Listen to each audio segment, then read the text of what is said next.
Good morning class. आज हम next topic पढ़ रहे हैं, that is ionization energy. Ionization enthalpy भी बोलते हैं बेटा। एक्चुअली आयनाइजेशन एनर्जी एंथैल्पी होती क्या है, पहले आपको ये समझना पड़ेगा। उसके लिए मैं आपको एक एग्जांपल देती हूँ। सबसे पहले आप जब भी इस टाइप का कोई भी उदाहरण समझते हो, आप ये समझ लो कि जब भी लेन देन होता है ना, प्रॉपर होता है। प्रॉपर जैसे फॉर एग्ज़ाम्पल आप किसी शॉपकीपर के पास गए, मान लो ये शॉपकीपर है, ठीक है ना, इसकी शॉप है यहाँ पर, और आप उसके पास गए हो, ठीक है, ये आप हो, आप उसके पास गए हो। तो आप मुझे एक बात बताओ कि अगर आपने उससे कोई सामान लेना है तो बदले में आपको उसे क्या देना पड़ेगा? पैसे देने पड़ेंगे कि नहीं देने पड़ेंगे? देने पड़ेंगे। तो इसका मतलब अगर वो आपको 1 किलो चीनी दे रहा है, ठीक है, चीनी दी आपने, तो आपने बदले में उसको क्या दिया? आपने उसको बदले में पैसे दिए, मनी दी, ठीक है ना। तो ऐसे ही लेन देन इनमें भी चलता है। अब कैसे चलता है इसको समझ लीजिए एक बार, कि फॉर एग्ज़ाम्पल मैंने एक एटम बनाया, मैंने ऐसे ही कोई भी एटम बना दिया। ये मान लो उसका न्यूक्लियस है एटम का, और ये उसके इलेक्ट्रॉन्स। मैं सारे इलेक्ट्रॉन्स नहीं दिखा रही, मान लो मैं 2 और 5, मान लो मैंने ले लिया कोई भी, 2 और 7, 5 से कितना होगा? 7 मतलब मैंने नाइट्रोजन का एक एटम दिखा दिया आपको। 2 मैंने ऐसे लिख दिया क्योंकि ऐसे ऐसे करने में बहुत ज़्यादा टाइम लग जाता है, ठीक है। तो अब यहाँ पर मान लो ये कोई एटम है, अब इसने इलेक्ट्रॉन देने हैं या लेने हैं, वो इसकी कैपेसिटी है। फॉर एग्जांपल मान लो ये तो लेने की टेंडेंसी रखता है, हमें तो अभी जो आयनाइजेशन एंथैल्पी है वो निकालने के लिए होती है, तो हम यहाँ पे कम वाला ले लेते हैं। फॉर एग्जांपल मैं इसको कर लेती हूँ 2, 8 और नेक्स्ट कर लिया मैंने 1। अब ये जो है, आप मेरे को बताओ ये कौन है? 2, 8, 1 इसका इलेक्ट्रॉनिक कॉन्फ़िगरेशन है। इसका मतलब इसका एटॉमिक नंबर कितना हुआ बेटा? 11। और ये कौन से एटम की बात कर रही हूँ मैं? सोडियम की।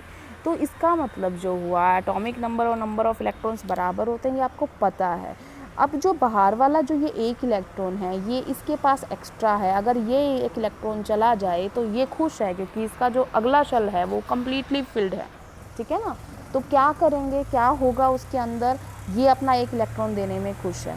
तो लेकिन ये अपना 1 इलेक्ट्रॉन ऐसे ही किसी को नहीं दे सकता ना, कि कोई भी जिसको दिखेगा और ये इलेक्ट्रॉन देगा। तो होगा क्या कि ये अपना जो ये 1 इलेक्ट्रॉन इसके पास है, ये किसी को देगा, ठीक है ना। ये अपना क्या दे रहा है? ये अपना इलेक्ट्रॉन दे रहा है। तो फिर इसको वापसी में क्या मिलना चाहिए? इसको वापसी में क्या मिलना चाहिए? एनर्जी। अभी जो लेन देन हुआ था वो प्रॉपर होगा कि नहीं हुआ? समझ में आया कि ये अपना इलेक्ट्रॉन लूज़ कर रहा है कब? जब इसे एनर्जी दी जा रही है, ठीक है। और एनर्जी दे देंगे तो ये अपना इलेक्ट्रॉन लूज़ कर जाएगा, और ये क्या बन जाएगा? ये एटम से क्या बन जाएगा? क्योंकि अपना इलेक्ट्रॉन इसने ये लूज़ कर दिया है, तो ये कैटायन बन जाएगा, ठीक है। याद आ गया? इसका मतलब एटम से आयन बनाया हमने, कैटायन। और कैसे बनाया? इलेक्ट्रॉन लूज़ करवा के। और लूज़ कब किया उसने? जब हमने इसे एनर्जी प्रोवाइड की। तो अब डेफिनेशन हो गई हमारी क्या, कि ionization enthalpy is the energy required to remove an electron from an isolated gaseous atom. ये आयनाइजेशन एंथैल्पी भी बोलते हैं इसे। क्या है ये? It represents the energy required, कि एनर्जी की रिक्वायरमेंट है। कितनी रिक्वायरमेंट है? किसी इलेक्ट्रॉन को निकालने के लिए जो उसके सबसे बाहर वाले उसमें हो, और तब वो निकालना है जब वो गैसियस एटम हो। आइसोलेटेड का मतलब ये होता है बेटा, वो किसी के साथ बॉन्डेड कंडीशन में हो ना हो। जैसे मैं हाइड्रोजन H2 गैस में से निकालूंगी तो आयनाइजेशन एनर्जी नहीं कही जाएगी वो। अगर मैं हाइड्रोजन एटम में से निकालूंगी तो कही जाएगी आयनाइजेशन एनर्जी। समझ में आया? इसका मतलब that should be isolate, not in bonded form, ठीक है। दूसरा, गैसियस एटम में से होनी चाहिए। उसने बोला है प्रिसाइजली, ऐसे नहीं कि आपने हाइड्रोजन के एटम्स को कोई और कंडीशंस पे करके उसको सॉलिड या लिक्विड में किया गया, किसी भी एटम को कर रखा है। तो आपको सिर्फ क्या चाहिए? आइसोलेटेड गैसियस एटम होना चाहिए, और वो अपनी ग्राउंड स्टेट में होना चाहिए। ग्राउंड स्टेट का मतलब नॉर्मल कॉन्फ़िगरेशन। अगर आपको ध्यान हो, कई जगह पे जब हम किसी को इलेक्ट्रॉन दे देते हैं वो अपनी एक्साइटेड स्टेट में चले जाते हैं, तो वो नहीं होना चाहिए। जो उसकी नॉर्मल कॉन्फ़िगरेशन है, जो वो नॉर्मली एग्जिस्ट करता है, उसी हिसाब से वो ग्राउंड स्टेट में होगा। तब उसका इलेक्ट्रॉन निकालने के लिए बाहर वाला जो चाहिए वो उसकी आयनाइजेशन एनर्जी होती है, कि उसको कितनी रिक्वायरमेंट है। एक तरीके से क्या है आयनाइजेशन एनर्जी? वो एक एटम जो है, यहाँ पे जो एक एटम है, ठीक है, ये अपना एक इलेक्ट्रॉन क्या करेगा, ये अपना एक इलेक्ट्रॉन लूज़ कर रहा है, ठीक है ना, जो इसके बाहर वाला शेल है। जब वो इलेक्ट्रॉन लूज़ कर रहा है तो इसे कितनी एनर्जी देनी पड़ेगी, वो क्या है, आयनाइजेशन एनर्जी या आयनाइजेशन एंथैल्पी। इसे हम डिनोट करते हैं आई डॉट ई डॉट से, ठीक है ना। आई डॉट ई डॉट मतलब आई से आयनाइजेशन, ई से एंथैल्पी या एनर्जी, आप व्हाटएवर यू वांट टू से। Ionization enthalpy or ionization energy is defined as the energy required to remove an electron from an isolated gaseous atom in its ground state। Simple समझ में आ गई, ठीक है। उसके बाद इसे बोलते हैं हम कि फर्स्ट आयनाइजेशन एनर्जी है, सेकंड आयनाइजेशन एनर्जी है, थर्ड आयनाइजेशन एनर्जी है। तो उसे घबराना नहीं है आपने। अगर कोई इलेक्ट्रॉन ये कोई एटम है, ठीक है, इस एटम ने एक इलेक्ट्रॉन अपना लूज़ किया और ये क्या बन जाएगा, केटायन। तो इस वक्त जो इसको एनर्जी हमने दी वो इसकी फर्स्ट आयनाइजेशन एनर्जी है, क्योंकि हमने इसका फर्स्ट इलेक्ट्रॉन निकाला है। फर्स्ट मतलब पहली बार इलेक्ट्रॉन निकाला है, ठीक है ना, फर्स्ट टाइम निकाला है। उसके बाद मान लो अब ये बन गया क्या, एटम तो रहा नहीं, इसमें से इलेक्ट्रॉन निकल चुका है, तो अब ये क्या बन गया, ये बन गया केटायन, ठीक है ना। इस पर एक इलेक्ट्रॉन जा चुका तो हम एक प्लस लगा देते हैं, ठीक है। तो जब अब इसमें से एक इलेक्ट्रॉन निकलेगा तो हमें फिर से इसको क्या देनी पड़ेगी, एनर्जी। तो अब की बार कौन सी एनर्जी होगी, ये सेकंड, तो IE2। इसका मतलब दूसरा इलेक्ट्रॉन जो है वो निकला है, तो जो एनर्जी रिक्वायर है वो, तो फर्स्ट सेकंड थर्ड इस हिसाब से होती है कि उसके कितने इलेक्ट्रॉन निकाले गए हैं। इतनी बात समझ में आ गई होगी आई थिंक। अब आयनाइजेशन एनर्जी को समझने के लिए आपको थोड़ा ये बताया हुआ है कि क्या होती है आयनाइजेशन एनर्जी, फर्स्ट सेकंड। तो हम फर्स्ट की बात कर रहे हैं। तो फर्स्ट वाली स्टेट में क्या था, हमारे पास एटम था, हमारा एक इलेक्ट्रॉन निकला और वो किस में कन्वर्ट हो गया, कैटायन में, ठीक है। दूसरी बार जब इलेक्ट्रॉन निकलेगा तो किस में से निकलेगा, जो कैटायन बन गया था फिर से निकलेगा, तो एक इलेक्ट्रॉन, तो यहाँ पे प्लस का 2 साइन हो गया। तो ये फर्स्ट आयनाइजेशन एनर्जी है, ये सेकेंड आयनाइजेशन एनर्जी है, जो हम इसको एनर्जी देंगे वो। इतनी बात समझ में आ गई। अब बात करते हैं कि जो ये एनर्जी रिक्वायरमेंट है ये किसकी ज़्यादा होती है, किसकी कम होती है, उसके लिए आपको इसके फैक्टर समझने पड़ेंगे, ठीक है ना। मैं सारे फैक्टर्स नहीं करा रही, कुछ फैक्टर्स करा रही हूँ जो अफेक्ट करते हैं ionization energy. So factors affecting ionization energy, ठीक है ना। तो फर्स्ट फैक्टर है हमारा एटॉमिक साइज़, और अगर आप कैटायन में से निकाल रहे हो तो आयनिक साइज़ हो जाएगा, कोई दिक्कत नहीं, मतलब साइज़ क्या डिफरेंस कर रहा है। अब आपको मैंने जब पिछला जो क्लास था उसमें बताया था कि आपने जब भी ये समझना है तो आपने इलेक्ट्रॉन अपने आप को समझना है, टीचर को न्यूक्लियर चार्ज मतलब प्रोटॉन समझना है, और क्लासरूम को क्या, शेल समझना है। ये बताया था, नहीं ध्यान है तो दोबारा बता देती हूँ। क्या बोला मैंने, इलेक्ट्रॉन आप हो, ठीक है, और प्रोटॉन या न्यूक्लियर चार्ज आप कहोगे वो टीचर है, और आपका जो क्लासरूम है वो आप शेल है, ठीक है ना। तो यहाँ पर जो शेल होता है, जो इलेक्ट्रॉन जिसमें चक्कर लगाते हैं, वो आपका क्या है, वो आपका क्लासरूम है। अब यहाँ से ये आपको एटॉमिक साइज़ कैसे मैं समझाऊंगी उसको समझो आप, कि अब एक एटम है इतना बड़ा, ठीक है, और एक एटम है इतना छोटा सा, ठीक है। इनका मैंने एक इलेक्ट्रॉन निकालना है, इसका ये इलेक्ट्रॉन है बाहर चक्कर काट रहा है, एक इसका इलेक्ट्रॉन है बाहर चक्कर काट रहा है। मुझे देख के बता दो किस में आपको ज़्यादा मेहनत लगेगी। मेहनत का मतलब है किस में आपको ज़्यादा एनर्जी देनी पड़ेगी, इसमें एनर्जी देनी पड़ेगी या इसमें देनी पड़ेगी। नहीं समझ में आया मैम कैसे निकालेंगे, तो आप इसको समझो। इस इलेक्ट्रॉन को कितनी फोर्स से ये न्यूक्लियस अपनी साइड खींच रहा है, और इस इलेक्ट्रॉन को कितनी फोर्स से न्यूक्लियस खींच रहा है। समझ में आया कुछ, कि न्यूक्लियर चार्ज जो है वो कितना फील ऑफ अट्रैक्शन दे रहा है किसको, इलेक्ट्रॉन को। तो आप मेरे को आप बताओ, नहीं समझ में आई तो कौन सा देगा, ये ज़्यादा अट्रैक्शन दे रहा है, ये कम अट्रैक्शन दे रहा है। ये भी नहीं समझ में आया होगा तो हम अपने क्लासरूम पे चलते हैं, क्योंकि मैंने आपको बताया था क्लासरूम वाले से आपको अच्छी तरीके से समझ में आ जाएगा। तो जस्ट आपको इमेजिन करना है, ठीक है ना। इमेजिन ये करना है कि मान लो आप क्लास में बैठे हो और आपकी क्लास है बिल्कुल छोटी क्लास, मतलब आप 5 बच्चे हो क्लास में, ठीक है, और आपको टीचर पढ़ा रहा है।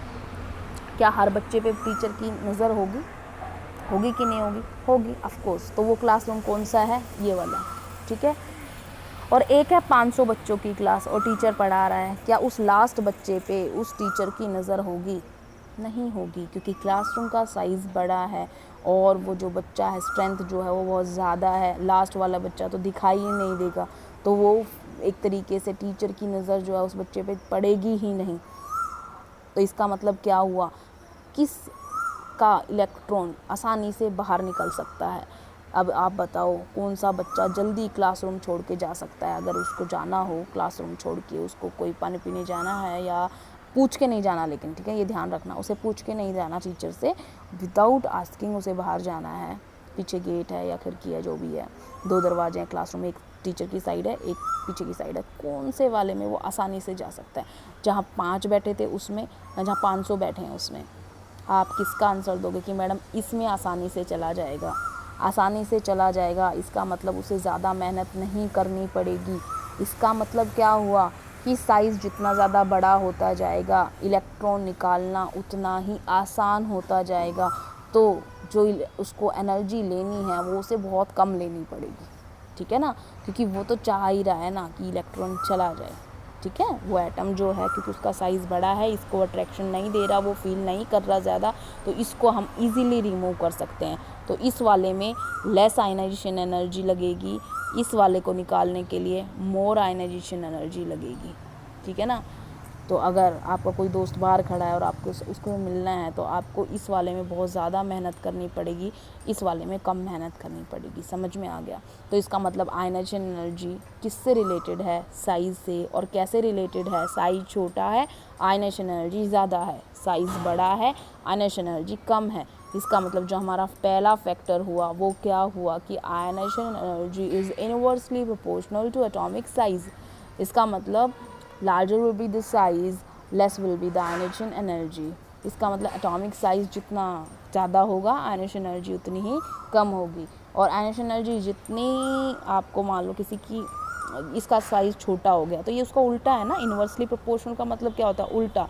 इसका साइज़ ज़्यादा होगा तो आयनाइजेशन एनर्जी कम लगेगी, साइज़ बड़ा होगा तो एनर्जी कम लग रही है, छोटा हुआ तो एनर्जी ज़्यादा लग रही है, आयनाइजेशन एनर्जी। तो एक दूसरे के उल्टे हैं, ठीक है। अब दूसरे फैक्टर पे आते हैं। दूसरा फैक्टर है न्यूक्लियर चार्ज। अभी मैं फैक्टर पढ़ा रही हूँ, फिर हम ट्रेंड पढ़ेंगे पीरियड और ग्रुप में कैसे होता है। न्यूक्लियर चार्ज का मतलब क्या है बेटा, कि जो आपका न्यूक्लियस के ऊपर चार्ज है, इसका मतलब प्रोटॉन्स हैं वो किसी के ज़्यादा होंगे, तो इसका मतलब क्या होगा? अब इसको एग्जांपल मैं बताती हूँ आपको करके। ये हमारा न्यूक्लियस है, ठीक है। एक के अंदर मान लो मैंने यहाँ पे 2 प्लस कर दिए और इसमें मान लो 1 प्लस है, मान लो प्रोटॉन, 1 प्रोटॉन 2 प्रोटॉन लगाए हैं। अब मेरे को बताओ कौन सा वाला इलेक्ट्रॉन ज़्यादा फोर्स फील कर रहा है, 1 प्रोटॉन वाला या 2 प्रोटॉन वाला? ऑफ कोर्स इसके अंदर अट्रैक्शन क्या होगी? ज़्यादा, क्योंकि more nuclear charge more will be the attraction between the protons and neutrons. अब ज़्यादा अट्रैक्शन है, ये इससे ज़्यादा अटैच है, तो क्या इसको ये जाने देगा कहीं पर? नहीं जाने देगा, ठीक है ना। तुम्हारे मम्मी पापा हैं, तुम ज़्यादा ही अटैचमेंट हो जाते हो, तो तुम्हें ऐसी जगह नहीं भेजेंगे जहाँ से वो तुम्हें देख ना पाएँ, ठीक है ना। हॉस्टल में या कहीं और दूसरे ऐसी जगह पर जहाँ पर आप दूर हो उनसे, ठीक है, क्योंकि वो बहुत बहुत बहुत ज़्यादा ही प्यार करते हैं, ठीक है। अब बात करते हैं, चलो इसको दूसरे तरीके से बात करते हैं। दूसरे तरीके से कैसे बात करते हैं? जो हमारा न्यूक्लियर चार्ज वाला था, जो हमने इलेक्ट्रॉन प्रोटॉन हिसाब से था वो। तो यहाँ पे अब तुम ये समझो, यहाँ पे मान लो टीचर्स की संख्या, आपका क्लासरूम, ठीक है ना। फिर से इमेजिनेशन में जाओ, आपका जो क्लासरूम है उसके अंदर 3 टीचर खड़े हैं, ठीक है, और आप 10 बच्चे बैठे थे, ठीक है। अब आप बताओ कितने बच्चे क्लासरूम छोड़ के, जो लास्ट वाला बच्चा उसके कितने चांसेस हैं कि वो क्लासरूम छोड़ के जा सकता है, ठीक है। दूसरे केस में जाते हैं, एक ही टीचर है और 10 ही बच्चे हैं, टीचर ही बढ़ाए हैं मैंने, ठीक है ना। टीचर न्यूक्लियर चार्ज है, न्यूक्लियर चार्ज अब के अंदर क्या है, अब की बार एक ही है, मतलब न्यूक्लियर चार्ज मैंने घटा दिया है, टीचर की संख्या घट गई है। तो अब चांसेस बढ़ रहे हैं कि घट रहे हैं? ऑफ कोर्स, क्योंकि नंबर ऑफ टीचर घट गए हैं तो चांसेस भी क्या हो गए हैं, बढ़ गए हैं। हम इजीली तो नहीं जा पाएंगे क्योंकि 10 ही बच्चे हो, लेकिन एज़ कंपेरिजन टू 3 टीचर्स के आप के अंदर जो पॉसिबिलिटी है, चांसेस हैं, वो थोड़े से इंक्रीज़ हो गए। इसका मतलब क्या हुआ, न्यूक्लियर चार्ज ज़्यादा होता है तो हर एक पे नज़र होती है टीचर की। टीचर ज़्यादा हैं तो टीचर और स्टूडेंट सब मतलब फील ऑफ अट्रैक्शन होगा एक तरीके से आप ये कह सकते हो कि वहाँ पर वो उनकी निगरानी में है, ठीक है ना। कोई भी बच्चा इधर उधर नहीं हो सकता, इनडिसिप्लिन क्रिएट नहीं कर सकता। यहाँ पर यही हो रहा है, ठीक है। यहाँ पर इस केस के अंदर न्यूक्लियर चार्ज ज़्यादा है तो attraction between the protons and electron ज़्यादा है, वो उसको कहीं जाने ही नहीं दे रहा तो बाहर जिसको चाहिए वो इलेक्ट्रॉन, वो उसको एनर्जी पहली बार देगा थोड़ी सी, नहीं मानेगा, वो थोड़ी और देगा, नहीं मानेगा, फिर और थोड़ी देगा, फिर सोचेगा चलो जाने देता हूँ, इतनी एनर्जी मिल गई मुझे इसके बदले। तो इसका मतलब क्या हो गया, मोर विल बी द अट्रैक्शन, तो आपको मोर एनर्जी लगानी पड़ती है उस इलेक्ट्रॉन को निकालने के लिए। इसका मतलब हमारा जो दूसरा फैक्टर था न्यूक्लियर चार्ज, तो अगर मैं इसको उस हिसाब से करूं तो न्यूक्लियर चार्ज डायरेक्टली प्रोपोर्शनल होता है आयनाइजेशन एनर्जी की। मोर will be the nuclear charge, more will be the attraction between protons and electrons, so more will be the energy requirement for removal of the electron, ठीक है ना, क्योंकि attraction बहुत ज़्यादा बढ़ गई है। तीसरा है, मेन पढ़ा रही हूँ बेटा, फैक्टर और भी हैं बट मैं सारे नहीं पढ़ा रही, जो मेन आते हैं ना वो पढ़ा रही हूँ। फुल्ली फिल्ड कॉन्फ़िगरेशन, ठीक है ना, फुल्ली फिल्ड या हाफ फिल्ड भी, जो हमारी सब शेल होती हैं, जैसे पी में है, पी में कितने इलेक्ट्रॉन आ सकते हैं, मैक्सिमम 6। हाफ फिल्ड कब होती है, 3 इलेक्ट्रॉन में। डी सब शेल जो होती है उसमें कितने आते हैं, 5 इलेक्ट्रॉन्स में हाफ फिल्ड, 10 में फुल फिल्ड। एफ में 7 में हाफ फिल्ड, 14 में फुल फिल्ड। ये सब करवा रखा है मैंने आपको, ठीक है। तो अब आप मेरे को बताओ, जो मैंने आपको पहले जब करवाई थी, कॉन्फ़िगरेशन करवाई थी, तब मैंने आपको बताया था जो हाफ फिल्ड हो या जो फुल फिल्ड हो, ये कॉन्फ़िगरेशन एक्स्ट्रा स्टेबल होती है ना नॉर्मल कॉन्फ़िगरेशन से। तो जब ये एक्स्ट्रा स्टेबल हैं, वो कोई एटम है वो बहुत खुश है इस चीज़ में कि उसके पास इतने इलेक्ट्रॉन हैं, तो क्या वो किसी को देगा वो अपने इलेक्ट्रॉन? क्या उसकी टेंडेंसी होगी कि वो अपनी स्टेबिलिटी को ख़राब कर दे, अपनी फुली फिल्ड कॉन्फ़िगरेशन को ख़राब कर दे? फॉर एग्ज़ाम्पल मेरे पास नियोन है, यहाँ पर 2 इलेक्ट्रॉन है, यहाँ पर 8 हैं, तो अब टोटल इसके पास हैं 10 इलेक्ट्रॉन, पहले कक्ष में है 2, सेकंड शेल में है 8 इलेक्ट्रॉन्स। तो क्या वो टेंडेंसी है उसकी कि वो लूज़ करेगा उसको या गेन करेगा? कुछ नहीं हो सकता उसका, ना वो लूज़ करेगा ना वो गेन करेगा, क्योंकि ही इज़ परफेक्ट, वो परफेक्ट है। नियोन अपने आप का ना लेगा इलेक्ट्रॉन ना देगा, क्योंकि वो half field full field configuration है उसकी, फुल फिल्ड है, तो इसका मतलब वो बिल्कुल स्टेबल है, वो कोई भी इलेक्ट्रॉन ना तो लूज़ करने वाला है ना गेन करने वाला है। तो आप उसको कितनी एनर्जी दे लो वो नहीं काम करेगा, ठीक है। इसका मतलब जहाँ पर हाफ फिल्ड कॉन्फ़िगरेशन या फुल फिल्ड कॉन्फ़िगरेशन होती है, अगर उनके इलेक्ट्रॉन हमें निकालने पड़ेंगे तो बहुत बहुत बहुत बहुत बहुत ज़्यादा अमाउंट में उनको एनर्जी देनी पड़ेगी। तो मतलब हम उसके लिए क्या कहेंगे कि ऐसे के लिए highly positive value, highly positive तो है, ठीक है ना। एंथैल्पी जो थी आयनाइजेशन एनर्जी वो तो हम दे ही रहे हैं ना किसी को, तो पॉजिटिव तो है, बट वो हाईली पॉजिटिव। हाईली का मतलब उसकी वैल्यू जो होगी वो मच मच मच लार्जर होगी as comparison to other values, ठीक है। ये हो गया। हालांकि बेटा जो इसमें फैक्टर और भी हैं, मैं करा ही देती हूँ चलो आपको। एक है पेनिट्रेशन इफ़ेक्ट। पेनिट्रेशन इफेक्ट का मतलब क्या है बेटा, जो एस सेल होता है वो न्यूक्लियस के नज़दीक होता है, पी दूर होता है, डी दूर होता है, एफ दूर होता है। तो आप मुझे बताओ, ये टीचर था, ये जो पॉइंट है ये टीचर है, ये पहली रो है, ये दूसरी रो है, ये तीसरी रो है, ये चौथी रो है। आप मुझे बताओ कौन सा बच्चा आराम से मेरी क्लास को छोड़ के जा सकता है? कौन सा वाला? ये वाला ना, क्योंकि वो मुझसे दूर है, ठीक है ना। तो इसका मतलब जो ज़्यादा नज़दीक बैठा होगा न्यूक्लियस के जो इलेक्ट्रॉन, उसको निकालना ज़्यादा मुश्किल है एज़ कंपेरिजन टू दूसरे के। तो इसका मतलब अगर आपको ऐसा कोई एलिमेंट का कंपैरिजन करवाया जाए जिसके अंदर एक इलेक्ट्रॉन 3s से जा रहा है और एक इलेक्ट्रॉन 3d से जा रहा है, तो किसकी आयनाइजेशन एनर्जी ज़्यादा होगी? इसकी आयनाइजेशन एनर्जी ज़्यादा होगी, क्योंकि 3s जो है वो ज़्यादा पेनिट्रेशन इफेक्ट रख रहा है। पेनिट्रेशन का मतलब होता है जैसे नीडल होती है, निडल कितना पेनिट्रेट कर सकती है, इसका मतलब कितना अंदर तक जा सकती है। तो जो ज़्यादा नज़दीक होगा, ज़्यादा अंदर की साइड होगा इलेक्ट्रॉन, वो उसको निकालने में ज़्यादा मेहनत लगेगी। तो 3s को निकालने में ज़्यादा मेहनत लगेगी एज़ कंपेरिजन टू 3d के, ठीक है। उसके बाद हम आते हैं बेटा, हमारा 5th पॉइंट आ गया है जो है स्क्रीनिंग या शील्डिंग इफेक्ट। स्क्रीनिंग और शील्डिंग इफेक्ट क्या मतलब है इसका, नोट्स मैं आपको भेज दूंगी, आप सिर्फ समझ लो अभी यहाँ पर। स्क्रीनिंग और शील्डिंग इफेक्ट क्या होता है, अब आप ये समझो, मैं आपको पढ़ा रही हूँ क्लास में, जस्ट इमेजिन 50 बच्चे या 30 बच्चे, चलो हम छोटा सा ग्रुप लगा लेते हैं, 20 बच्चे बैठे हैं, ठीक है ना, डेस्क्स पे बैठे हो, आप आराम से बैठे हो। आप मुझे बताओ, अगर मैं चेयर पे बैठ जाती हूँ, क्या लास्ट वाले बच्चे को मैं देख पाऊँगी आसानी से देख पाऊँगी?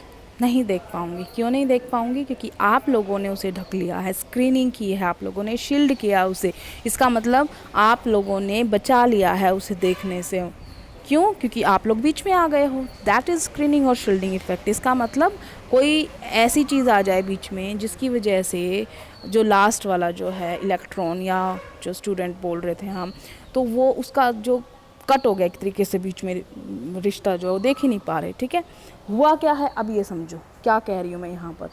फॉर एग्ज़ाम्पल यहाँ पर एक एटम बना रही हूँ बेटा, ये एक सेल थी, ये एक दूसरी शेल, ये तीसरी शेल, ये चौथी शेल, ये हमारी चौथी शेल आ गई। मान लो हमारा इलेक्ट्रॉन है, या हमें इसे ही निकालना है, तो इसको निकालना है।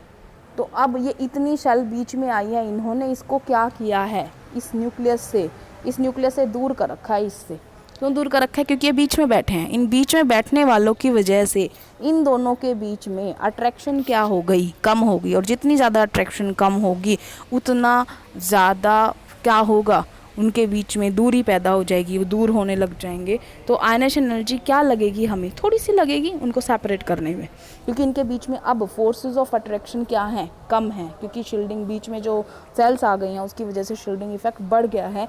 तो इसको निकालने में हमें क्या लगेगी, लेस आयनाइजेशन एनर्जी लगेगी। तो इसका मतलब ज़्यादा स्क्रीनिंग होती है तो लेस आयनाइजेशन एनर्जी, कम स्क्रीनिंग होएगी तो हाई आयनाइजेशन एनर्जी, ठीक है।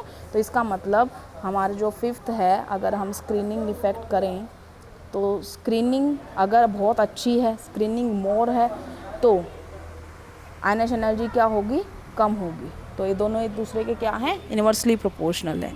तो बेटा हमने आज फैक्टर्स कर लिए हैं, ठीक है। अब हम आते हैं कि ट्रेंड क्या होता है ग्रुप या पीरियड के अंदर।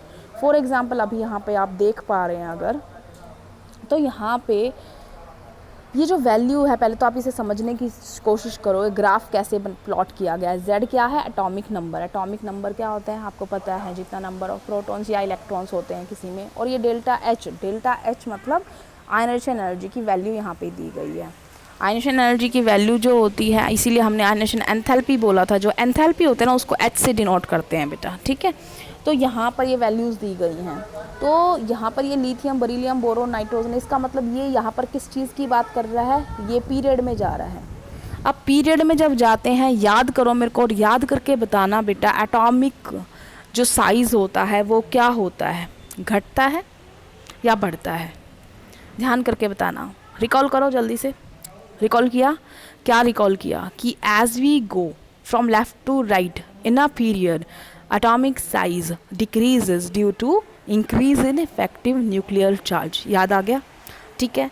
साइज़ क्या हो रहा था पीरियड में, साइज़ जो है वो डिक्रीज़ कर रहा था। और अभी मैंने जो फर्स्ट फैक्टर बताया था जो अफेक्ट करता है आयनाइजेशन एनर्जी को, तो वो क्या कर रहा था कि आयनाइजेशन एनर्जी उसके क्या होती है, उसके उल्टा होती है। तो साइज़ डिक्रीज़ कर रहा है तो आयनाइजेशन एनर्जी क्या करेगी, इंक्रीज़ करेगी। और यही ये ग्राफ कह रहा है कि पहले वैल्यू थी कम, फिर क्या हो रही है, बढ़ रही है, और लास्ट में यहाँ पर पहुँच गई है। मतलब शुरुआत में लिथियम की 520 है, और जो उसके बाद फ्लोरीन की है वो देखो 1681 है, हाई पहुँच गई है, ठीक है। ये बात समझ में आ गई। अब यहाँ पे बेटा एक बात देखने लायक है, अगर तुम समझे हो कुछ, तो यहाँ पे ये 2 जगह ऐसी आई है जहाँ पर ये नोचेज़ है। बाकी जगह पे तो ऐसे ऐसे इंक्रीज़ ही हो रहा है, लेकिन यहाँ इन 2 जगह पे ये डिक्रीज़ हुआ है। क्या आप सोच सकते हो कि ऐसा क्यों हुआ, यहाँ पर डिक्रीज़ क्यों हुआ, जबकि मैं बोल रही हूँ एटॉमिक साइज़ तो डिक्रीज़ कर रहा है कॉन्टीन्यूसली। तो इसको आयनेशन एनर्जी को भी क्या होना था, इंक्रीज़ होना था कंटिन्यूसली, लेकिन एक फैक्टर बोला था मैंने, हाफ फिल्ड कॉन्फ़िगरेशन या फुल फिल्ड कॉन्फ़िगरेशन जहाँ पर आएगी आपका, वहाँ पर हाई एनर्जी रिक्वायरमेंट होगी उसका इलेक्ट्रॉन निकालने में। अब ध्यान करो, बरीलियम से बोरोन जाते हैं, बरीलियम कितना होता है बेटा, 4 होता है उसका एटॉमिक नंबर, तो उसके पास कितने इलेक्ट्रॉन हुए, 4 ही इलेक्ट्रॉन हुए, तो 1s2 2s2। एस में कितने कॉन्फ़िगरेशन के हिसाब से कितने इलेक्ट्रॉन आते हैं, फुल्ली फिल्ड है ये, ठीक है ना, क्योंकि 2 इलेक्ट्रॉन में फुल हो जाता है। तो इसका इलेक्ट्रॉन निकालने में ज़्यादा मेहनत लगेगी या बोरोन वाले में ज़्यादा मेहनत लगेगी, बताओ। 1s2 2s2 2p1, किस वाले में मेहनत लगने वाली है, इसमें। तो इसका मतलब बरीलियम की वैल्यू जो होती है वो बहुत ज़्यादा होती है, ठीक है ना। तो बोरोन की उतनी ज़्यादा नहीं होती है, क्योंकि इसकी क्या थी, बरीलियम में से फुल्ली फिल्ड कॉन्फ़िगरेशन थी, तो बहुत ज़्यादा वैल्यू इसलिए इंक्रीज़ थी। अब बात करते हैं नाइट्रोजन और ऑक्सीजन में से। अब नाइट्रोजन और ऑक्सीजन, ठीक है। तो नाइट्रोजन की एज एक्सपेक्टेड क्या होना था, साइज़ किसका बताओ, साइज़ किसका बड़ा है या छोटा है, आप ये बताओ। साइज़ किसका छोटा है, साइज़ ऑक्सीजन का छोटा है, इसका मतलब इसका साइज़ छोटा है। तो इसकी आयनाइजेशन एनर्जी क्या होनी चाहिए थी, इसकी आयनेशन एनर्जी ज़्यादा होनी चाहिए थी, और है क्या, नाइट्रोजन की 1402, ऑक्सीजन की 1314, इसका मतलब ऑक्सीजन की लेस है। जैसे बोरोन में हुआ था कि बोरोन का साइज छोटा था, उसकी आयनेशन एनर्जी ज़्यादा होनी चाहिए थी, बट हुआ किसकी ज़्यादा थी, बरीलियम की ज़्यादा थी, ठीक है ना। इसी तरीके से इसकी कॉन्फ़िगरेशन लिखते हैं, तब आपको समझ में आ जाएगा कि हम क्या कह रहे हैं। तो उसके लिए हम फॉर एग्ज़ाम्पल नाइट्रोजन लेते हैं, ये ऑक्सीजन लिया हमने, नाइट्रोजन है 7, ऑक्सीजन है 8, 7 के हिसाब से 1s2 2s2 2p3, ये लिखा 1s2 2s2 2p4, ठीक है। क्या ये हाफ फिल्ड कॉन्फ़िगरेशन है 2p3, बिल्कुल, that is half filled configuration which is very stable as comparison to this configuration. तो इस वाले का इलेक्ट्रॉन निकालने में ज़्यादा मेहनत लगेगी, तो इसका साइज़ भी बड़ा है ऑक्सीजन से, और इसकी आयनेशन एनर्जी भी ज़्यादा होगी ऑक्सीजन से। तो पीरियड में ट्रेंड समझ में आ गया कि generally it is increase due to decrease in atomic size, but 2 exception हैं वेयर एक्सेप्शनल जो उनकी कॉन्फ़िगरेशन है वो हाफ फिल्ड या फुल्ली फिल्ड है, इस वजह से एक्सेप्शन आ जाते हैं, ठीक है ना। अब बात करते हैं हम बेटा ग्रुप में, ये जो ग्राफ है ये ग्रुप का है, अगर आपको ध्यान हो, this is group 1, lithium, sodium, potassium, rubidium, caesium and francium.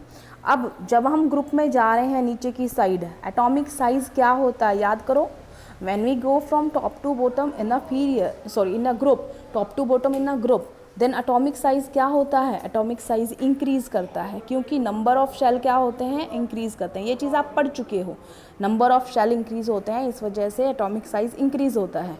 तो अब बताओ आयनेशन एनर्जी क्या होनी चाहिए, इंक्रीज़ या डिक्रीज़, उल्टा होती है।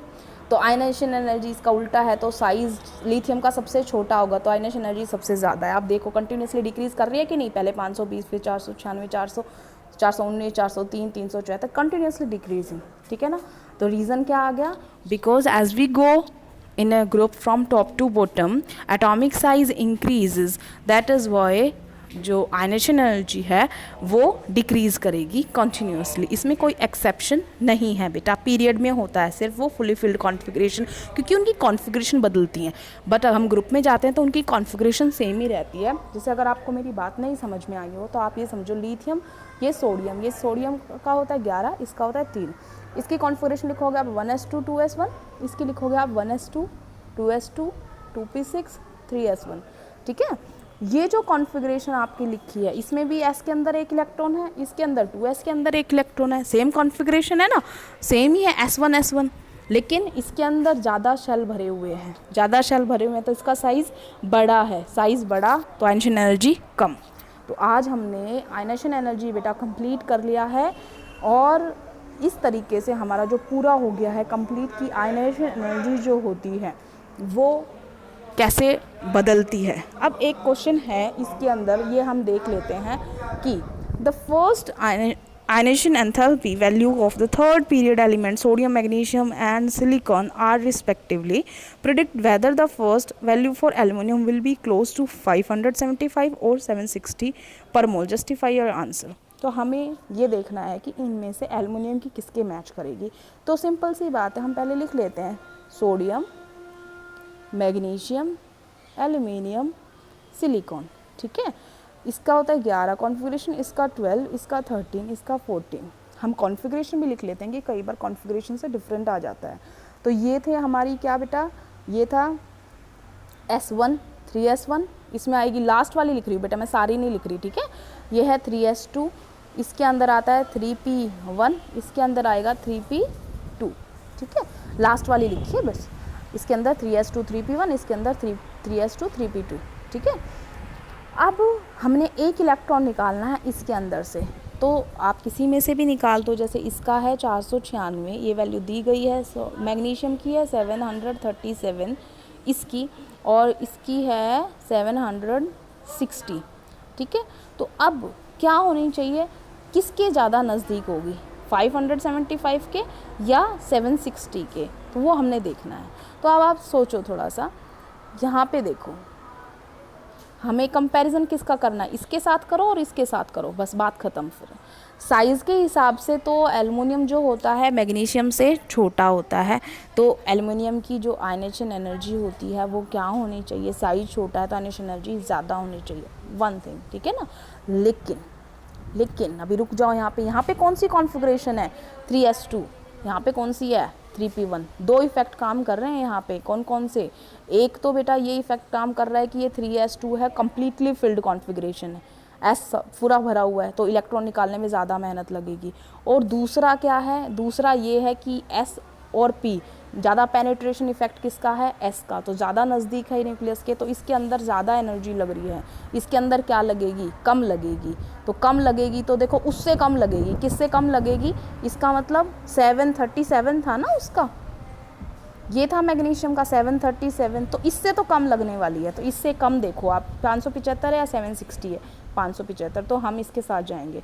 तो इसका मतलब किसके ज़्यादा क्लोज होगी, 575 के। रीज़न समझ लेते हैं, it will be more close to 575, the value for aluminium should be lower that because of effective shielding और फ्रॉम द न्यूक्लियस। ठीक है ना, तो इसके अंदर सिर्फ इसने एक रीज़न लिखा है, हम वो बाकी दो रीज़न भी लिख सकते हैं। इस तरीके से बेटा हमने आज आयनेशन एनर्जी कर लिया है, कल हम करेंगे electron gain enthalpy. Written work मैं आपको सेंड कर दूंगी, अभी आप सिर्फ वीडियो देख के आपने समझना है बस। Thank you class.